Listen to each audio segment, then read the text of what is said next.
और Indian coast guard की team ने गुजरात के वलसाड में समंदर में रेस्क्यू ऑपरेशन चलाकर 9 लोगों को सुरक्षित बचाया है। रिपोर्ट देखिए।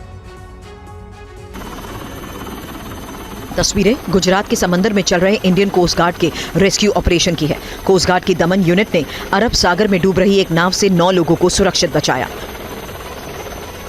कोस्ट गार्ड अधिकारियों के मुताबिक दमन हवाई स्टेशन को समुद्र में फंसे मछुआरों की मदद के लिए जानकारी मिली, जिसके बाद तुरंत एक चेतक हेलीकॉप्टर को रवाना किया गया। हेलीकॉप्टर ने मौके पर पहुंचकर डूब रही नाव में सवार सभी मछुआरों को सुरक्षित निकाला। रेस्क्यू के बाद सभी मछुआरों को दमन लाया गया। इनमें से 3 मछुआरों को मामूली चोटें भी आई, जिन्हें तुरंत प्राथमिक इलाज दिया गया। हालत को देखते हुए आगे के इलाज के लिए सरकारी अस्पताल भी भेजा गया। कोस्ट गार्ड की इस त्वरित एक्शन की वजह से ही बड़ा समुद्री हादसा टल गया। रेस्क्यू ऑपरेशन ने एक बार फिर समुद्र में मुश्किल हालात में इंडियन कोस्ट गार्ड के तेज एक्शन और जान बचाने की प्रतिबद्धता को सामने रखा।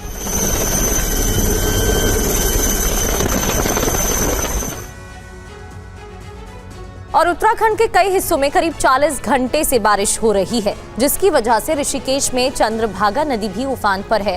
हालात ये बन गए हैं कि निचले इलाकों के आसपास के घरों में नदी का पानी घुस गया है, जिससे लोगों को परेशानी हो रही है।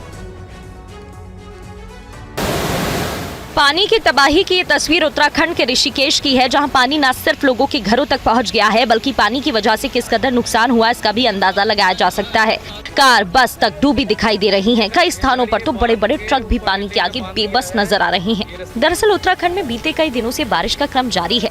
बारिश से नदियां उफान पर हैं। लगातार बढ़ रही नदियों के जलस्तर से लोगों की मुश्किलें बढ़ती जा रही हैं। गंगा नदी भी चेतावनी के निशान से ऊपर बह रही है। त्रिवेणी घाट का कई हिस्सा जलमग्न हो गया है। देहरादून में और ऋषिकेश में नदियों का जलस्तर बढ़ा हुआ है। पुलिस प्रशासन लोगों को नदियों के किनारे से हटने और घर से बेवजह न निकलने की अपील कर रही है। वहीं पुलिस प्रशासन की तरफ से लगातार चौकसी बढ़ती जा रही है। एसडीआरएफ की टीम भी पूरी तरह से मुस्तैद है।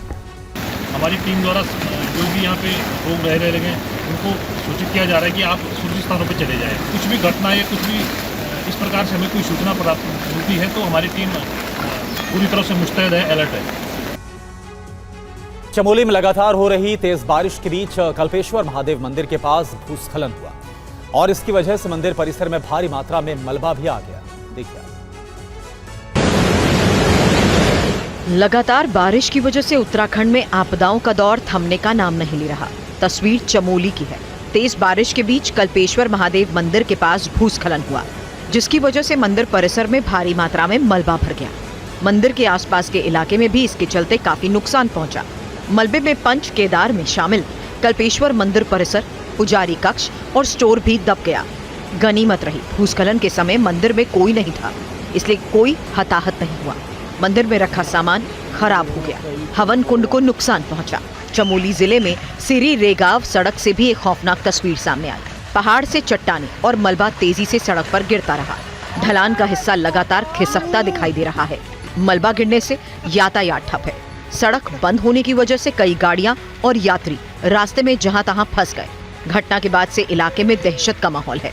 प्रशासन ने लोगों से यात्रा के दौरान सतर्क रहने की अपील भी की है।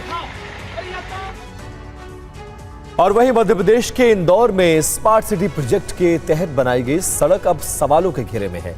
नर्मदा लाइन की टेस्टिंग के दौरान 40 करोड़ की लागत से बनी सड़क धंस गई है। रिपोर्ट दिखाते हैं आपको।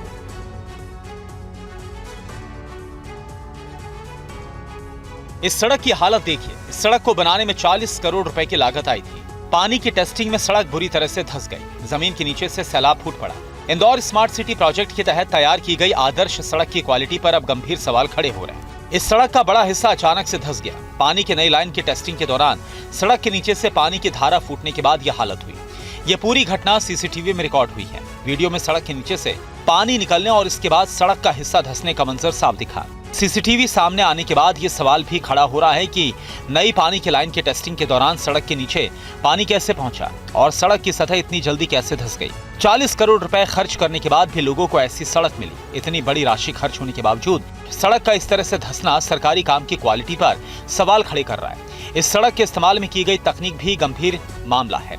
ऐसे में सड़क धंसने के कारणों की तकनीकी इन्वेस्टिगेशन हो रही है ताकि इस लापरवाही से पर्दा उठ सके।